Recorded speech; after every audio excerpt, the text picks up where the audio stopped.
merci beaucoup. C'est un début très alléchant. Et bien sûr, nous allons accueillir des profils très différents avec des styles très différents aussi. N'oublions pas qu'en fait l'objectif ici, c'est vraiment de se rendre compte du potentiel qui existe dans notre continent et particulièrement au Sénégal. Il est très important pour réaliser de la valeur, d'avoir conscience qu'il peut y avoir une valeur. Et j'entends, c'est vrai qu'il y a énormément de choses qui nous fâchent sur notre continent et dans notre beau pays, le Sénégal. Il y a tellement de choses qu'on voudrait améliorer et changer. Mais ça ne doit pas nous faire oublier à quel point nous avons de la chance. Et aussi, ça doit nous permettre de réaliser qu'à force d'être en retard, on pourrait bien finir par être en avance. Donc voilà, je m'appelle Audi, je suis arrivé au Sénégal en 2011.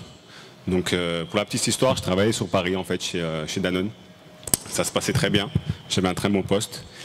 Et à l'époque, je m'ennuyais aussi professionnellement, j'avais envie de changement. Et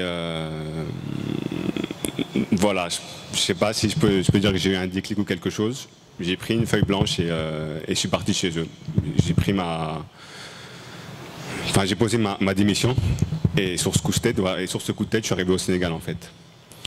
Au début, ça n'a pas été super facile parce que professionnellement, je ne trouvais rien. C'était très dur de trouver du travail. Parce que j'arrivais de France et forcément, je demandais un minimum de salaire qu'ici, ils ne pouvaient pas payer. Donc j'ai pris un poste à l'école française, à Jean-Mermoz. Donc j'ai fait ça pendant 3 ans. Ça a été bien la première année. Ça a été dur après parce que professionnellement, en fait, je m'ennuyais. C'est-à-dire qu'en tant que sur Paris, en tant que commercial, je m'épanouissais, mais ici en tant que surveillant, c'était dur. Donc au bout de 2 ans, en fait, j'ai voulu rentrer en France. Sauf qu'avant de partir, j'avais mes parents qui n'étaient pas vraiment pour que je parte en fait. Et justement, ils ne comprenaient pas parce que, en fait, comme ils me disaient, on est parti de Dakar pour arriver en France. Je ne comprends pas pourquoi toi tu vas retourner là-bas. Et bref, donc je ne les ai pas écoutés, je suis quand même venu. Et je me suis dit, je ne peux pas leur donner raison aujourd'hui en rentrant en France. Donc je me suis dit que je vais au moins essayer de faire quelque chose avant de partir. Donc c'est là que sur un coup de tête aussi, je vais voir un patron de bar, le Charles Ozal m'a dit, parce que je voulais faire en fait des after-work. J'y connaissais rien, mais j'avais juste un concept. Donc j'ai été le voir avec mon concept, j'ai été franc avec lui, j'ai dit voilà, j'ai un concept par contre que je ne connais pas grand monde. Et je pense que dans la vie, on a besoin de rencontrer des gens comme lui, parce que ce jour-là, s'il m'avait peut-être dit non, j'aurais peut-être fait ma valise et je serais rentré. Et il m'a dit c'est pas grave, je vais donner un petit coup de main. Ton concept, je l'aime bien. Je vais inviter les gens pour toi. Donc j'ai commencé un premier after work. On a eu 100 personnes. Bon, du fait d'avoir été commercial, donc ça m'a beaucoup aidé du coup d'aller vers les gens, prendre des contacts, prendre les mails.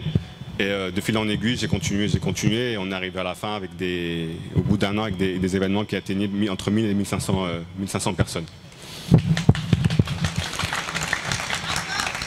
Merci.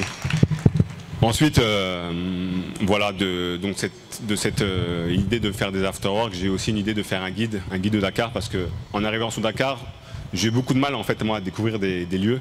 Donc je me suis dit que ce serait bien d'avoir un guide qui répertorie tout ce qui est restauration, hôtellerie, bien-être et loisirs.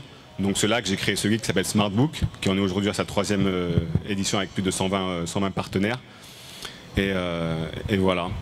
Et de là aussi, par rapport à ce guide, j'ai aussi, en échangeant avec des amis qui me disaient que souvent dans le guide, il y avait plein d'établissements qui ne connaissaient pas, de faire de la vidéo.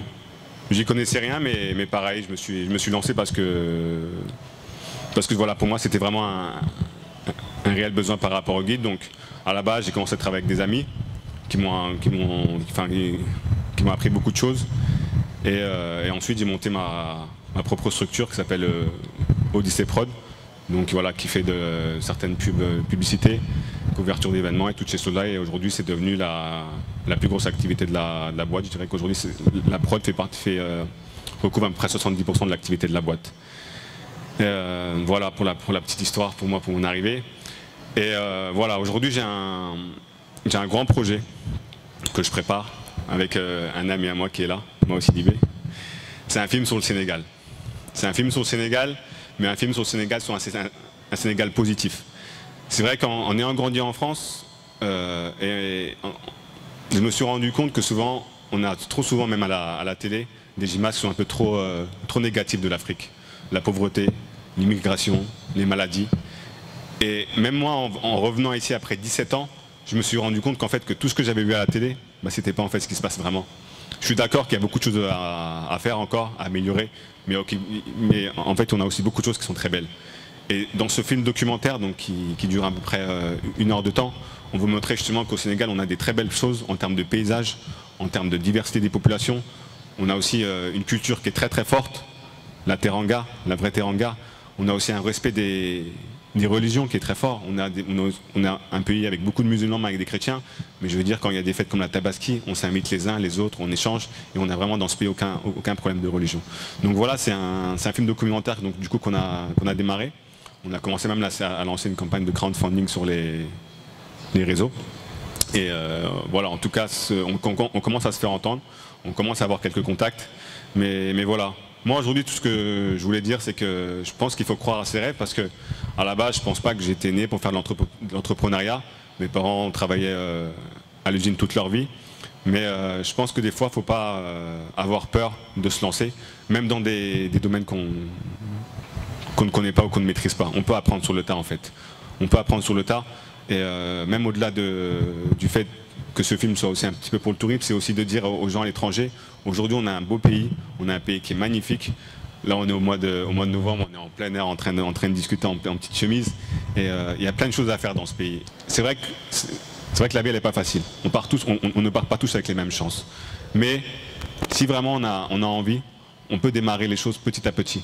Moi c'est ce que j'ai fait dans mes activités. Je veux dire, commencer des after-work, ça m'a rien demandé. Ça m'a demandé juste une idée, un petit peu d'aide, mais ça m'a pas demandé d'argent. Et ça a toujours été une espèce de philosophie, c'est d'y aller petit à petit dans mes activités. C'est-à-dire qu'avant même d'arriver dans la prod où là ça m'a demandé des plus gros moyens, j'ai commencé par les after-work. En plus, il m'a fallu un peu plus de moyens pour mon guide, ensuite un peu plus pour la prod, mais voilà, j'ai vraiment été petit à petit. C'est vrai que des fois on a des grands rêves. Je pense que des fois il faut prendre le temps de passer par des petites étapes avant d'arriver à ces grands projets. Il y avait une autre question. Le micro est disponible.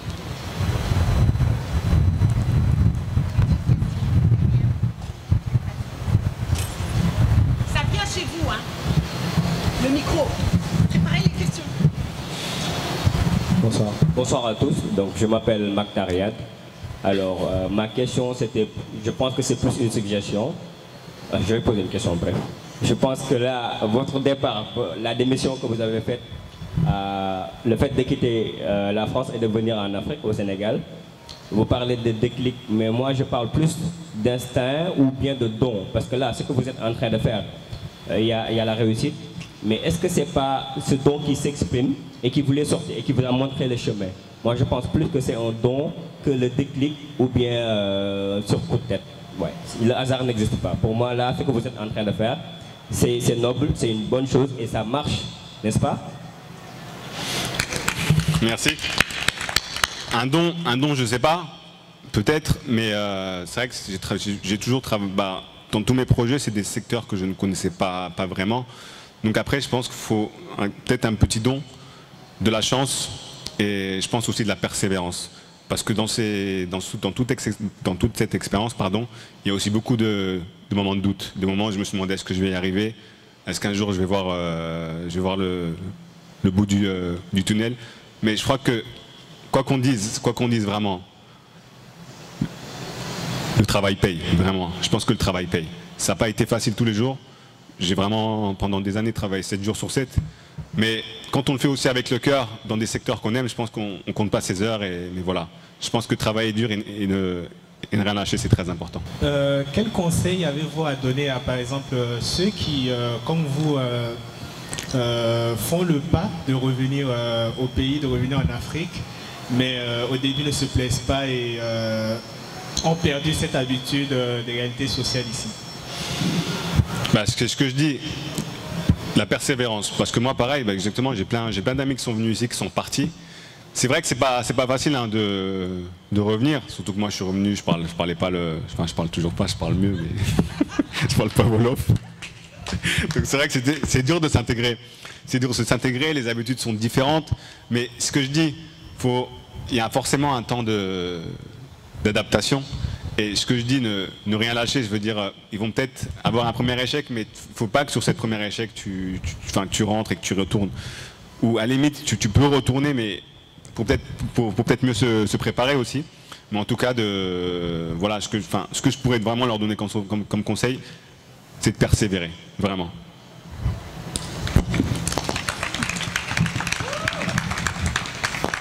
En tout cas, merci beaucoup. Merci à tous ceux qui sont venus ce soir. Merci à Marianne encore et à toute son équipe. Merci, merci.